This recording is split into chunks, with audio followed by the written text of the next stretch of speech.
ആനിക്കാട് ശ്രീ ശങ്കരനാരായണമൂർത്തി ക്ഷേത്രത്തിലെ ശ്രീമദ് ഭാഗവത സപ്താഹയജ്ഞം സമാപിച്ചു. രാവിലെ യജ്ഞശാലയിൽ ഗ്രന്ഥപൂജയ്ക്ക് ശേഷം പാരായണം ആരംഭിച്ചു. യദുകുലനാശം, കലിയുഗ വർണ്ണന, സ്വർഗാരോഹണം എന്നിവ പാരായണം ചെയ്തു. തുടർന്നായിരുന്നു അവഭൃത സ്നാനം. വള്ളിക്കുന്നം സുരേഷ് ശർമ്മയായിരുന്നു യജ്ഞാചാര്യൻ.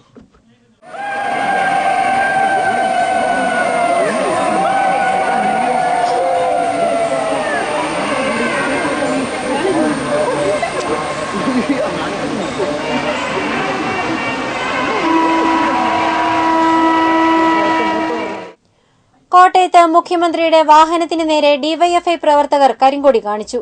ശനിയാഴ്ച വൈകുന്നേരം KPS മേനോൻ ഹാളിൽ നടന്ന ചടങ്ങിൽ പങ്കെടുക്കാനെത്തിയതായിരുന്നു മുഖ്യമന്ത്രി. പോലീസുകാർ നോക്കി നിൽക്കെയാണ് 20ഓളം വരുന്ന പ്രവർത്തകർ കരിങ്കൊടി കാണിച്ചത്. എലിക്കുളം പഞ്ചായത്തിലെ 2ാം മൈൽ മുത്താരമ്മൻ കോവിൽ കൊപ്രാക്കളം റോഡിന്റെ ശോച്യാവസ്ഥയിൽ നാട്ടുകാർ പ്രതിഷേധിച്ചു. അവഗണന തുടർന്നാൽ തെരഞ്ഞെടുപ്പ് ബഹിഷ്കരണം ഉൾപ്പെടെയുള്ള സമരപരിപാടികൾ ആവിഷ്കരിക്കുമെന്ന് നാട്ടുകാർ അറിയിച്ചു. എലിക്കുളം പഞ്ചായത്തിലെ അശാസ്ത്രീയമായ വാർഡ് വിഭജനത്തിന്റെ ദുരിതം ഏറ്റവും അധികം അനുഭവിക്കുന്നവരാണ് 9-10 വാർഡുകളുടെ അതിർത്തിയിൽ താമസിക്കുന്നവർ. റോഡുകളുടെ വികസനം ഈ അപാകത മൂലം ഏറെ തടസ്സപ്പെട്ടു. പഞ്ചായത്തിലെ പഴക്കം ചെന്ന റോഡുകളുടെ പട്ടികയിൽപ്പെടുന്ന 2ാം മൈൽ മുത്താരമ്മൻ കോപ്രാക്കളം റോഡിന്റെ സ്ഥിതി ഏറെ പരിതാപകരമാണ്. റോഡിന്റെ ഏറിയ ഭാഗവും 9-10 വാർഡുകളിലൂടെ കടന്നുപോകുന്നതിനാൽ ബന്ധപ്പെട്ട ജനപ്രതിനിധികൾ വേണ്ടത്ര പരിഗണന നൽകാറില്ലെന്ന് നാട്ടുകാർ പറഞ്ഞു. പക്ഷെ നാളിതുവരെയായിട്ടും യാതൊരുവിധ മെയിൻ്റനൻസ് വർക്ക് പോലും നടക്കാത്തൊരു വഴിയാണ് ഇതിനു മുമ്പ് ഈ കഴിഞ്ഞ വാർഡ് പുനർനിർണയത്തിന് മുമ്പ് ആണെങ്കിൽ 9ാം വാർഡിൽ തന്നെയുള്ള വഴിയായിരുന്നു.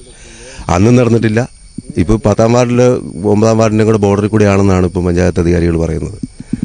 അപ്പോൾ അവർക്ക് പോലും ശരിക്കുള്ള വാർഡ് നിർണയത്തിൽ പോലും അപാകതയുള്ള രീതിയിലാണ് ഇപ്പോൾ ഇവിടെ ഈ വഴി കിടക്കുന്നത്. കുണ്ടും കുഴിയും രൂപപ്പെട്ട് ഒറ്റക്കല്ലുകളും പാറയും നിറഞ്ഞ ഈ റോഡിലൂടെ വാഹനങ്ങൾ ഓട്ടം വരുന്നതിന് വിസമ്മതിക്കാറാണ് പതിവ്. ഓട്ടോറിക്ഷയും 2 വീലറുകളും ഈ വഴി എത്തി നോക്കാറില്ല.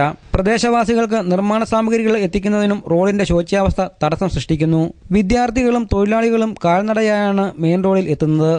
സ്കൂൾ വാഹനങ്ങൾ ഇതുവഴി തിരിഞ്ഞു നോക്കാറില്ല. രോഗികളെ ആശുപത്രിയിൽ എത്തിക്കുന്നതിനും ഏറെ ബുദ്ധിമുട്ടാണ്. റോഡിന്റെ ഇരുപുറവും താമസിക്കുന്നവരിലേറെയും സാധാരണക്കാരാണ്. അംഗനവാടിയിലേക്കുള്ള കുട്ടികളുടെ യാത്രയാണ് ഏറെ പരിതാപകരം.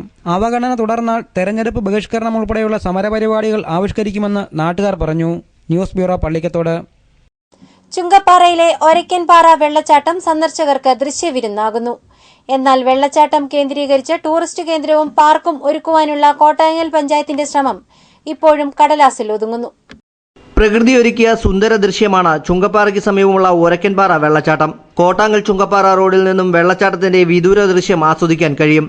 വലിയ പാറയ്ക്ക് മുകളിൽ നിന്നും താഴേക്ക് പതിക്കുന്ന വെള്ളച്ചാട്ടത്തിന്റെ ഭംഗി ആസ്വദിക്കുവാൻ ദൂരസ്ഥലങ്ങളിൽ നിന്നും ആളുകൾ എത്തുന്നുണ്ട്.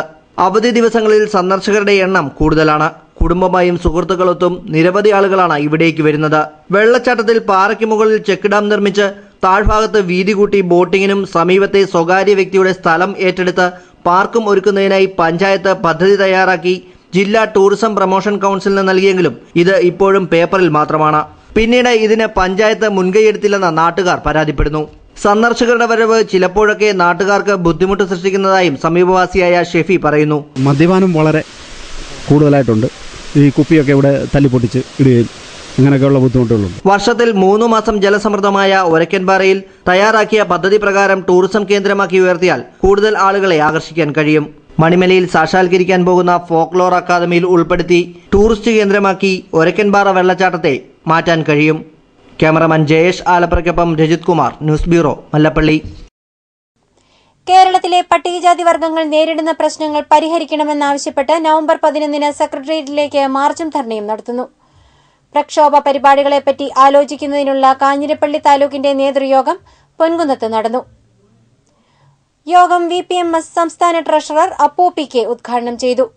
സംസ്ഥാന ജനറൽ സെക്രട്ടറി PA പ്രസാദ് മുഖ്യപ്രഭാഷണം നടത്തി. VS അപ്പുക്കുട്ടന്റെ അധ്യക്ഷതയിൽ ചേർന്ന യോഗത്തിൽ N ബാബു, ഷിബു PS, വത്സമ്മ രവി തുടങ്ങിയവർ പങ്കെടുത്തു. പൊൻകുന്നം പുതിയകാവ് ദേവീക്ഷേത്രത്തിൽ രാമായണ മാസാചരണത്തോടനുബന്ധിച്ച് രാമായണ വിചാരയജ്ഞം നടത്തി. രാമായണത്തിലെ സ്നേഹവും ത്യാഗവും എന്നതായിരുന്നു വിഷയം. ശരത് P നാഥ്, D ശ്രീദേവി എന്നിവർ മുഖ്യപ്രഭാഷണം നടത്തി. ഇതൊക്കെയാണ് മനുഷ്യനുണ്ടാകുന്ന വികാരങ്ങൾ. അപ്പോ രാമായണം കാവ്യമായതുകൊണ്ട് തന്നെ ഒരിക്കലും രാമായണം ഒരിടത്തും പറഞ്ഞില്ല നിങ്ങൾ രാമനെ പോലെ അനുഷ്ഠിച്ചോ രാമൻ ചെയ്തതൊക്കെ നല്ലതാണ് എവിടെയെങ്കിലും പറഞ്ഞോ രാമായണത്തിൽ? രാവണൻ ചെയ്തൊക്കെ മോശമാണ്, രാവണനെ പോലെ ഒന്നും ആയിക്കരുതോ എന്ന് രാമായണം എവിടെയെങ്കിലും പറഞ്ഞോ? പറഞ്ഞില്ലെങ്കിലും പറയാതെ നമ്മുടെ ഉള്ളിൽ എത്തുന്നു ഈ വിഷയങ്ങളൊക്കെ. ഇതുകൊണ്ടാണ് രാമായണം കാവ്യമായത്, വാൽമീകി കവിയായത്. കൊടുങ്ങൂർ അനന്തൻകാവിൽ നാഗപഞ്ചമി മഹോത്സവം ആഘോഷിച്ചു. ശനിയാഴ്ച രാവിലെ കലശപൂജ, കലശം, അഷ്ടനാഗപൂജ എന്നീ ചടങ്ങുകൾ നടന്നു. വൈകുന്നേരം മഹാവിഷ്ണു പൂജയും നാഗലക്ഷ്മി ദേവിക്ക് ശ്രീചക്ര പൂജയും നടന്നു.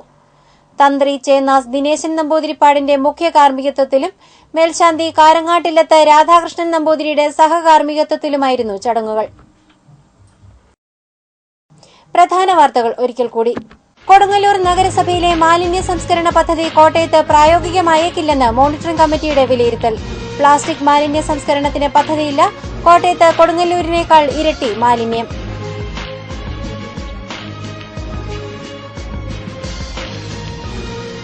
ഭരണജ്ഞാനം ഭക്തിസാന്ദ്രമായി. അൽഫോൻസാമിയുടെ വിശുദ്ധ സ്മരണയിൽ വിശ്വാസികൾക്ക് സായുജ്യം. കിളിരൂർ കവിയൂർ കേസ് വീണ്ടും അന്വേഷിക്കണമെന്ന് ശാരിയുടെ പിതാവും ആക്ഷൻ കൌൺസിലും. യഥാർത്ഥ പ്രതികൾ ഇപ്പോഴും പുറത്ത്.